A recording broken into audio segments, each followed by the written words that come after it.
You're listening to the Uplevel Your Online Business Show, where wealth is empowering, purpose is crucial, and high vibes are non-negotiable.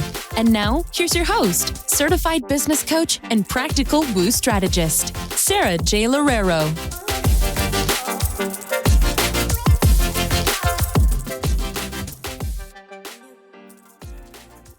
All right, welcome to another episode of the Uplevel Your Online Business Show with me, Sarah, certified business coach for coaches and creatives who want to get fully booked out with clients and truly live a purpose-driven life. I'm very excited to be here today with Elena. So Elena Favaro Viana is a lawyer. She's actually a lawyer located right out of Toronto, and she specializes in corporate law and contract law. And she's going to be talking to us today all about contracts. I also have spoken to Elena before. She's been just such an amazing legal resource. And I just thought it would be incredible to get her on the podcast. I actually had her referred to me by a friend of mine who literally called her. She was like, Elena isn't just a lawyer. She's also just like, she will act as, like she'll give you a big bear hug if you're ever in any situations where you feel like you need to have someone who's not just going to understand the legal side, but also understand, like your heart. And so I thought that was really beautiful. And I hope that that's a really great introduction for you, Elena. Do you want to say anything else about yourself? Oh my goodness. Just thank you. Thank you. So sweet. I'm so grateful to be here and really excited to talk about the unsexy topic of law because I'm genuinely obsessed with it. And I think everybody needs this information. So just, happy to chat about it. Awesome. Yeah. So what got you into contract law and what got you into wanting to work with small businesses? And I think like women specifically. That is a very interesting question. My background is not typical by any means. So out of law school, I actually ended up working in international law for a while. So I worked for organizations like the United Nations and the International Criminal Court. So I was abroad for a very long time. And then when I came back to Toronto, there was sort of this air of entrepreneurship that was existing here in North America that just didn't exist anywhere else in the world. And prior to this, I was living in Europe, I was living in Asia. And it just didn't exist the same way that it did here. And what I found is that everybody was just starting their own side hustle, starting their own small business, really taking control of their future and their lives. And I got captivated. And I said, how can I be a part of this? How can I help all of this? And when I started looking more closely, I realized it's the wild, wild west. And that there's absolutely zero respect for the law. There are no lawyers that are really focusing on the small business niche, even the female founders, the online businesses. And really, there's sort of this air of unprofessionalism that was thriving in this field. And I said, no. So I started a law firm specifically to focus on online business owners. We started it during the pandemic. So we really started focusing on coaches and online service providers as sort of our main niche. And then from there, it's kind of exploded. I love it. Okay. Awesome. And rightfully so.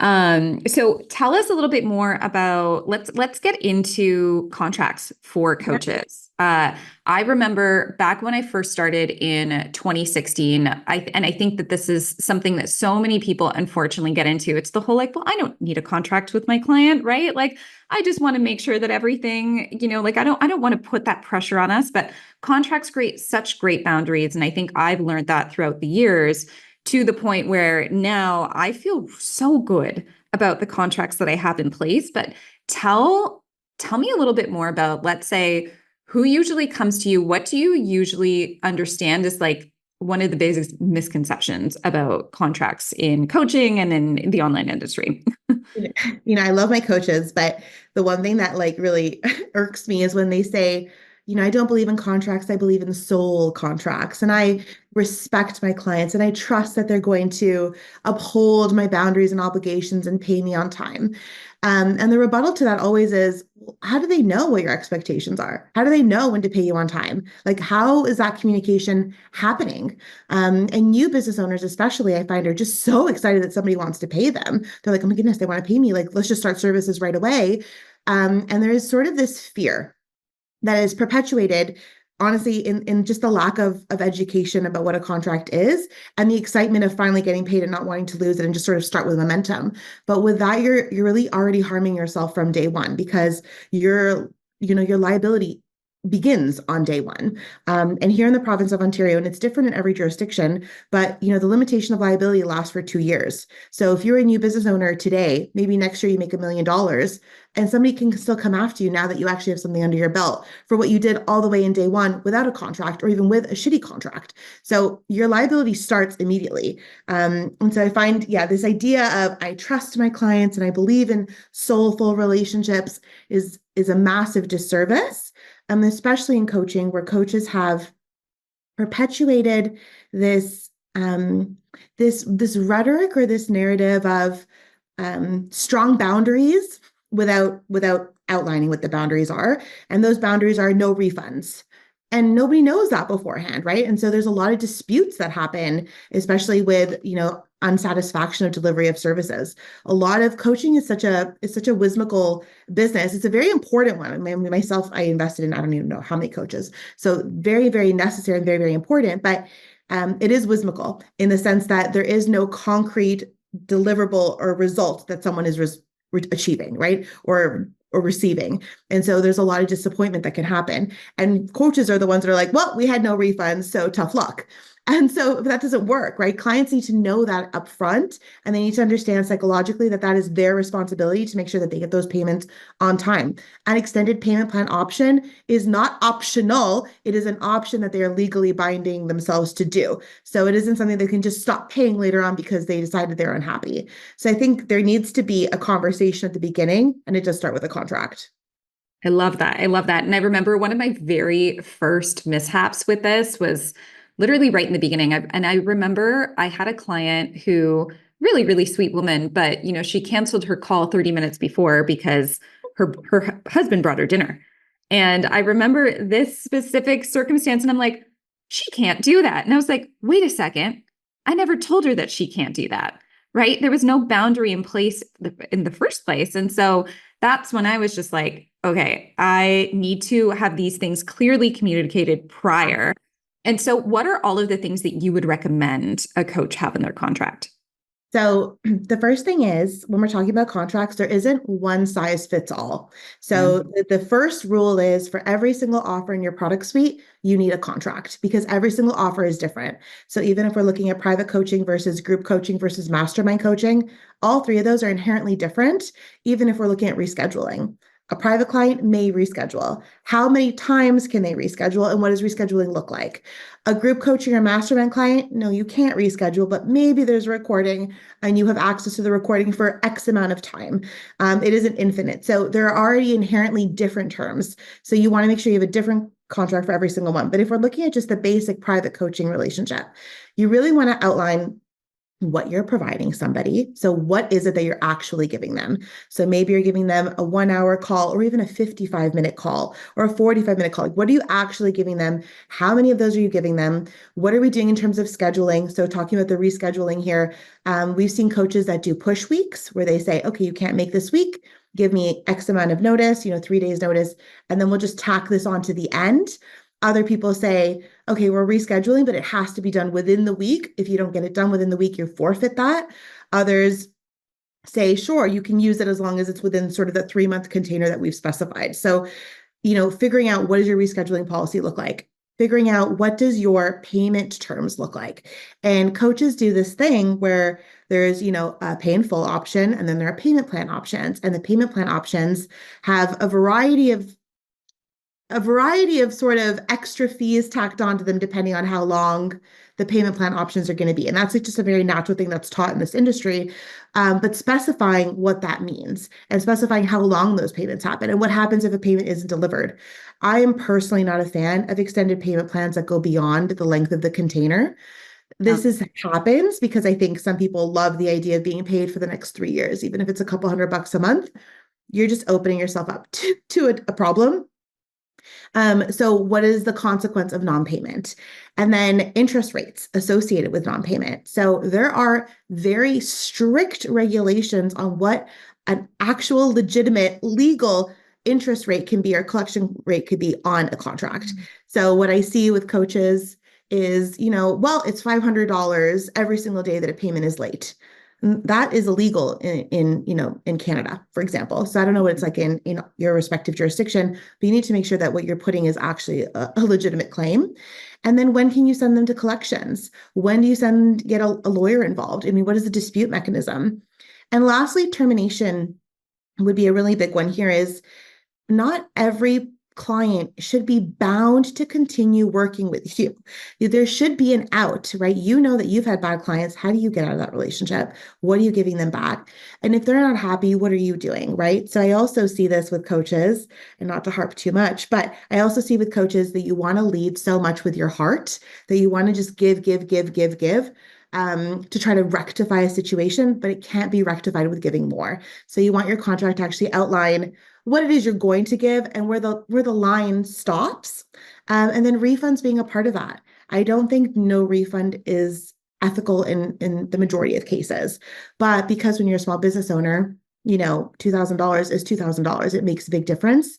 I would have a sliding scale of a refund policy. Maybe somebody's eligible for 80% within the first 10 days, right? And you retain 10 or 20% to cover the administration fee of issuing the refund, because as a small business owner, there are fees that you incur when you issue a refund. But if someone hasn't gone through the course or if they're not happy, how do we figure out a prorated scale? So those are just some of the highlights that I would figure out. And then, I'm talking so much, Sarah, there's so much to say, but there's also intellectual property. And this is a big one because I do see new business owners are very afraid of copycatters, of people stealing their materials, of stealing their resources, their slide decks, their presentations, course material, whatever it is. So having an intellectual property clause that actually stipulates what somebody can and cannot do with your information and making it actually unique to you. Okay. Ooh, this is good. This is a lot. It is, yeah. And I think you've only barely touched the surface with it too, right? Because there's so much more that you can include, but this is just the basics, right? This is just kind of the bare minimum. Okay, so let's go into what happens when you want to enforce something. So what do you recommend? I know that there's a lot of, I think especially what I see a lot of is this whole I'm on a payment plan, but then all of a sudden it's just actually, I don't want to do this anymore or, whatnot.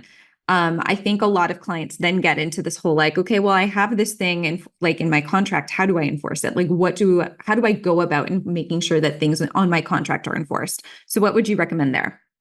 So first is education, to be honest. And I think that comes down to the service provider or the coach actually understanding what their terms are and stipulating that at the beginning of the relationship. At the beginning of the relationship is when your client is the most excited to work with you. So psychologically, you can prime them to be the best client ever at the beginning. And that means when you give them a contract, take the extra step to actually tell them what is important in the contract, maybe give them, I don't know, an onboarding workbook that says housekeeping policies where you outline your 10 most important points. And then in the first call, you take 15 minutes and you go through the contract again. So the best enforcement mechanism is actually prevention. It is really prevention all the way through. And that's what contracts are prevention. But as well as I do, the majority of people don't read contracts. So how can we get them to understand those terms before a dispute actually occurs? So it is taking the time to walk them through it and make sure that they know this payment plan is going to come out on the 15th of every single month until this day. Mark it in your calendar, make sure there's enough funds in your bank account so that there's no delays. If there's a delay, A, B, C, D is going to happen. And your contract should outline sort of a 3-step plan every single time there's a sort of an issue, what the mechanism is going to be that you're going to be taking. And then the third thing is that when enforcement comes is a lot of clients use big words. They use words like, you've breached the contract, so it's all null and void. That's not how it works, right? Or I'm going to sue you, or I'm going to do, they use a lot of Hollywood drama words that don't actually have any bones behind them. So I think it comes down to, especially as a business coach, business coaches have a huge responsibility to realize that they're perpetuating the harm and they need to start perpetuating the education. They need to start actually talking about how important the legal is when it comes to business, because your business is born and held together by it's legal, by the laws, by structure. It is an inherently legal process. So that should be a really big point that is discussed. And I think clients need to realize that when they are signing a contract, they are ethically and integrally supposed to be reviewing this agreement themselves, deciding if they agree with the terms in there, yes or no. And if they don't, they must be negotiating those terms prior to signing. Once they sign a contract, it becomes law between the client and the service provider. It's just law. It just is. And so you deciding that you no longer agree with the terms later on because you're unhappy with whatever the situation is not an option. It is not an available avenue that you can take. So you have to continue to abide by the obligations in there, but a properly drafted contract should also provide the mechanism, that 3-point mechanism of how to get out of it so that even the service provider doesn't have to tear their hair out trying to enforce things that they can't enforce. Exactly. Yeah. I love that so much because it's all about communicating everything in the beginning, right? And I feel like each and every time there's something that goes on in my business where I'm like, that would have been something that I would have liked to have. It's like, okay, that is going to go into the contract as well. And then it just like, you kind of learn from experience, but we don't want people to learn from experience the hard way, right? We want people to be educated from the beginning, make sure that they have really great contracts that protect them, that also give their clients really great boundaries as well. I find that contracts are just so lovely to communicate really healthy boundaries between, business and client.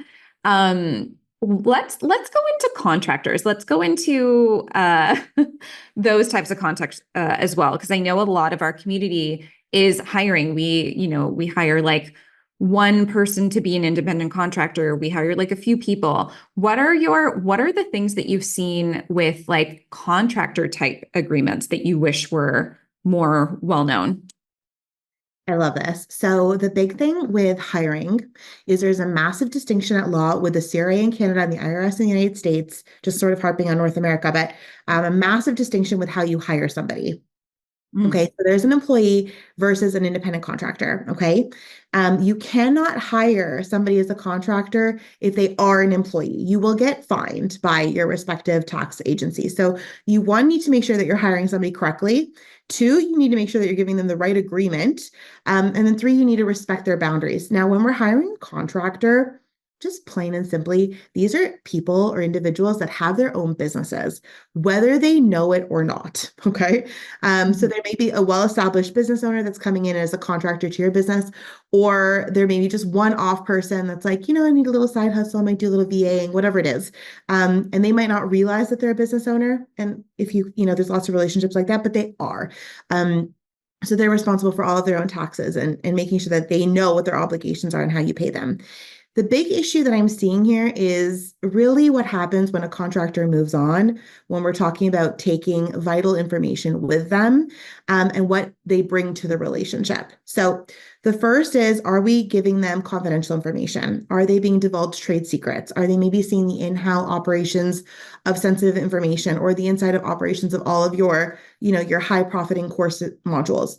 Maybe they're getting access to all of your client records and databases. So how do we protect that information so that they don't take it? And then the second side of this is that when they leave, how do we stop them from directly competing with us or taking our clients, or what are the lines with that as well? And when a contractor leaves, depending on how integral they might be to a business, it's usually on a sour note, right? So it isn't always, there's always tears, either happy or sad tears, but it's always a little bit sour. It's never like, oh, thank you, but see you later. And so there is sort of this hesitation of them taking things and using it for their own advantage. So one, your contractor agreement should outline what it is they're getting, what it is they're doing, how you're paying them. Now, it's so easy to pay a contractor an hourly rate, but what I'd like to see is that you actually budget out how much you can pay them and cap them at that and what the expectations are within those. Good. Yeah. Right. So, I see this as a lawyer.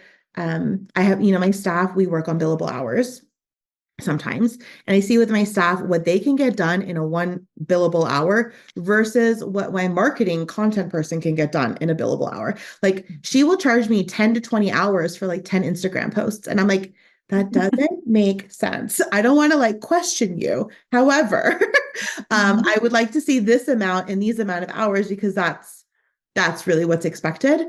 And then negotiating with them what they can or cannot do. And then figuring out, is there sort of a baseline minimum that you can sustain? So there's lots of issues when it comes to contractors, but one, you want your independent contractor agreement, and two, you may or may not want a non-disclosure agreement as well. I love it. I love it. Yeah. It reminds me of, I actually once had an independent contractor who billed me for, I remember it was just so many hours. And once again, unfortunately, people like me learned from experience. I don't want people who are listening to the podcast. I want them to learn from my experience, right? So I was billed for like just an insane amount of hours. And I kind of brought it up with her and I asked her about it. And it turns out that she was billing me for the amount of time that it took her to upload things. Yes. Oh, Sarah, can I tell you my horror story as well? At, Yeah. at the beginning, I hired a bookkeeper. It's like the first person I hired, which everybody should hire first. But I hired a bookkeeper, and I remember she charged me $1,500. And for that period, I'd only made $5,000 in that period. It was at the beginning, and I remember looking at her, and I'm like, how on earth did my bookkeeping take $1,500 when you see that I've only made 5,000? Like, I'm not paying this. Like, this is ludicrous. And she was like, well, we bill for every minute of printing and highlighting and uploading. And you're like, no, no. And now my bookkeeper is like $200 a month, and we make significantly more revenue than that. I'm like, yes, it makes more sense. So yes, everyone has a horror story like that. Feel free to challenge them of what it is that they're billing, and maybe you get slapped the first month, because of depending on what your contract says, if you have to owe that or not. But you definitely want to be questioning, and not the first contractor isn't always the right one for you. So you have Mhm. to keep searching. Okay. Yeah, yeah. And letting go of contractors. Yeah, sorry. So let's say, for example, you have one of those experiences or you have another experience.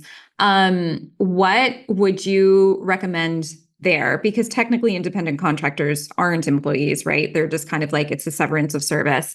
It's always a sticky note, right? Because people are always just like, well, I don't want to let this person go, or I feel so bad for letting this person go. Like, what do you recommend there? And I feel like you're not only a lawyer, I feel like you're also someone who is always going to put like your client's needs like first and foremost as well. So what would you say to a client who's, let's say, for example, saying, I don't want to let this person go, but they did XYZ that was just like really horrible and I don't want to keep them on? What would be your course of action there?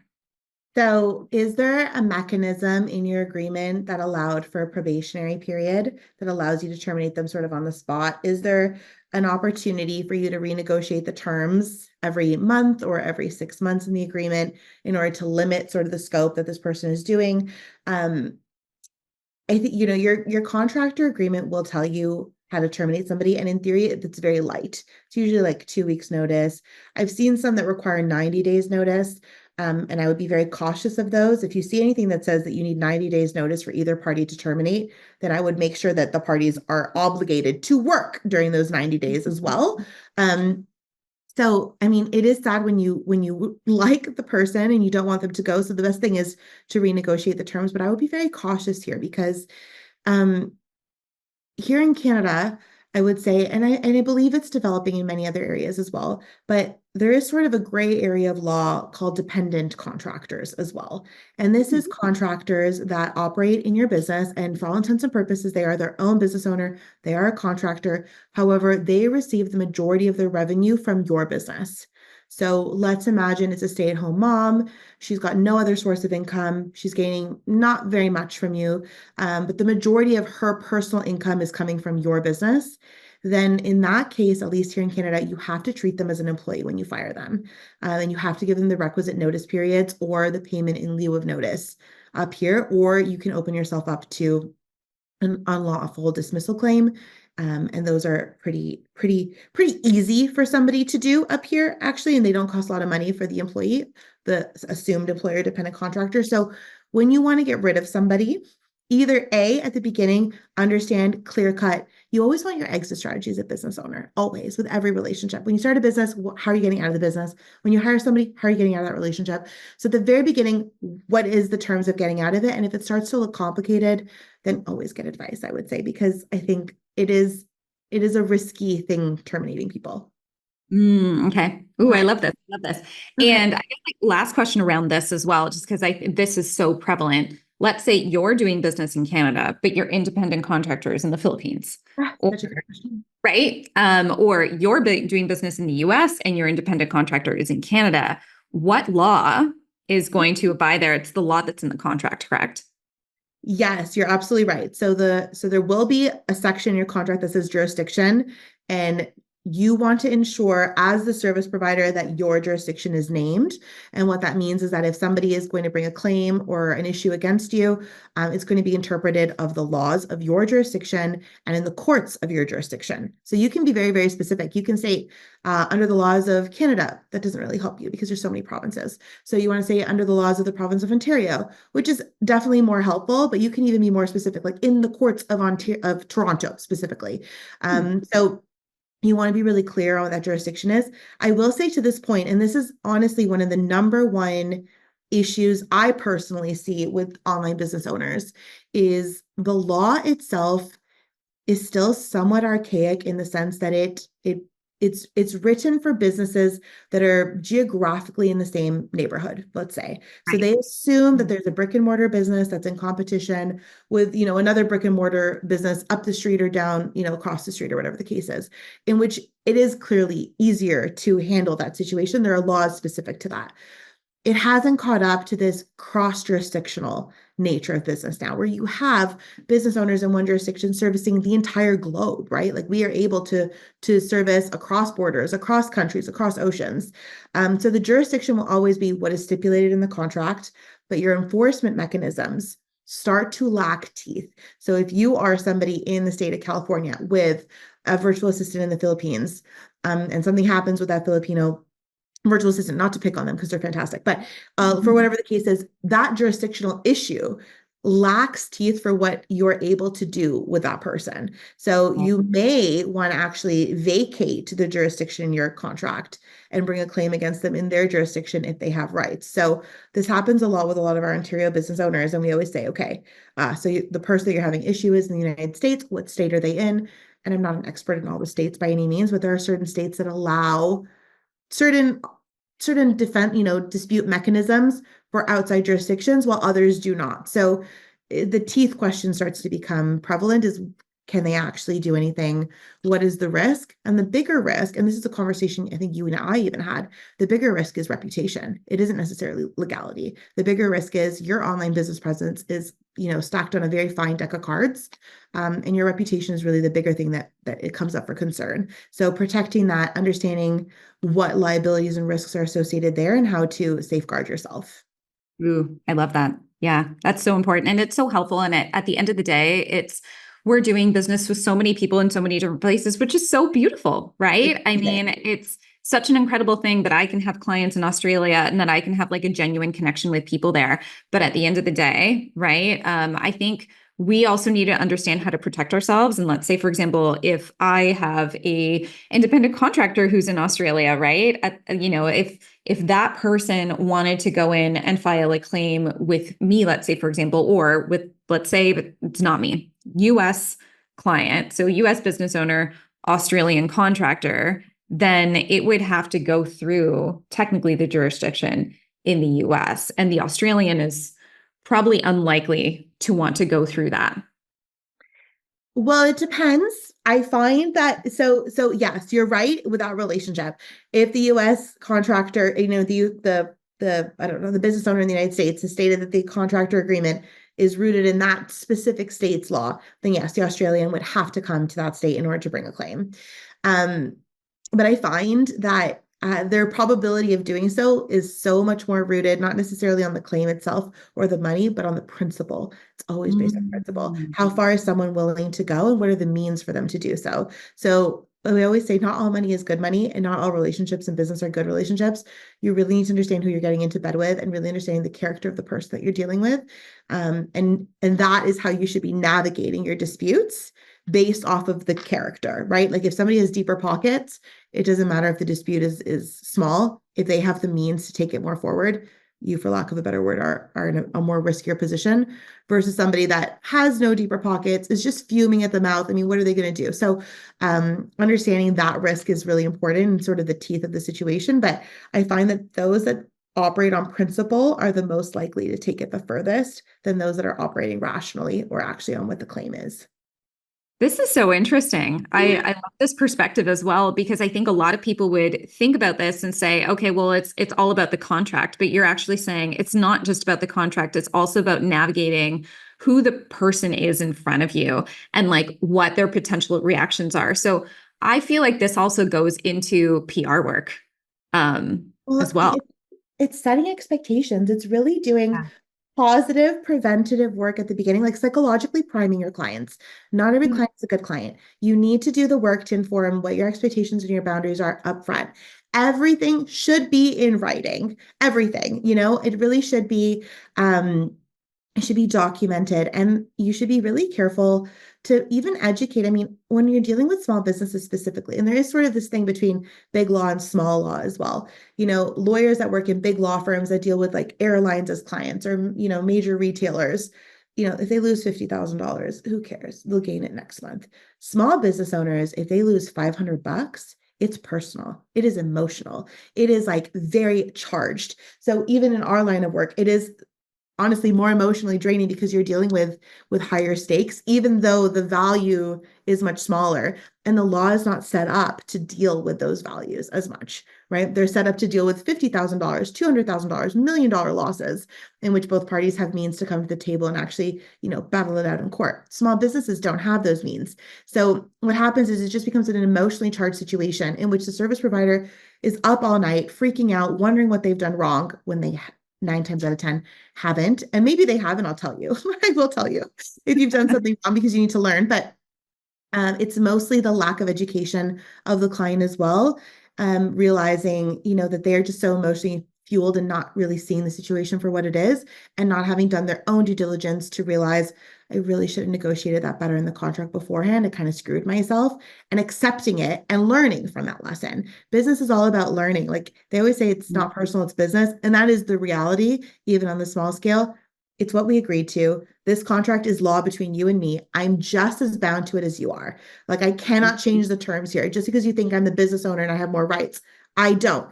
If we want to change the terms, then you and I must write a modified agreement, come up with an addendum. We both need to sign that, and we create new law. But an unwilling party isn't willing to do that mechanism or come to the table to be like, okay, let's set new rules together. They just want to fight and win on principle when there is no principle. It's just, you're just upset for your lack of your own due diligence, to be honest.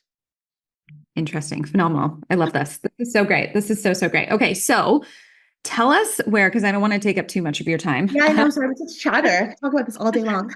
I'm just a chatter too. I could literally have like another hour of this podcast episode just because there's so many ins and outs. I just feel like it's fantastic. I think more people need to understand all of this as well.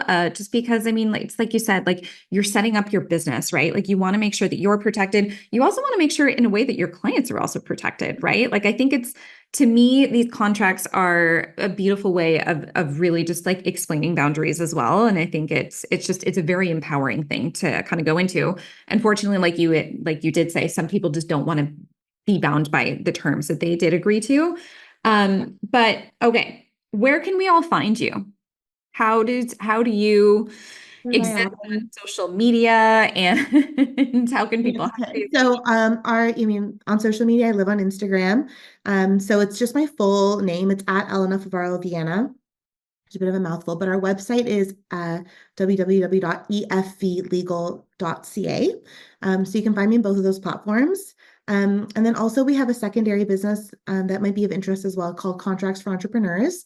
So that's contractsforentrepreneurs.com, same Instagram handle. And there we also sell legal contract templates at a fraction of the price. So those are sort of the main places to find me, but I'm always happy to help and to chat. And on Instagram, we provide a lot of legal knowledge. And sometimes I get very upset with what happened during the day, and I'll go on long rants on Instagram. And I find that they're very educational and very informative. So I would definitely start there. Great. All right. Well, thank you so much for being on the podcast. This was super, super helpful. I'm going to like send this episode to all of my clients. Is there anything else that you want to add or share? Yeah, two golden rules. Two golden rules. Okay. When it comes to contracts, I'm going to reiterate one, you need one contract for every single offer in your product suite. It is not one size fits all. And then the second golden rule is contracts before invoice, always. Yes. Right? Okay. Love that. Yes. And I actually have a payment processor that does that exact thing. So good because you need to make sure that that is the first thing. And a lot of people don't do that. That's such a great one. Yes, it is incredibly, incredibly important. Otherwise, it's not a legally binding document. So make sure. Okay, great. Thank you so much, Thanks. Elena. Thanks for listening to the Uplevel Your Online Business Show. If you enjoy our show and would like the show notes and free goodies about how to grow your online coaching business, head over to sarahjlorero.com for more information. We hope you'll tune in next time.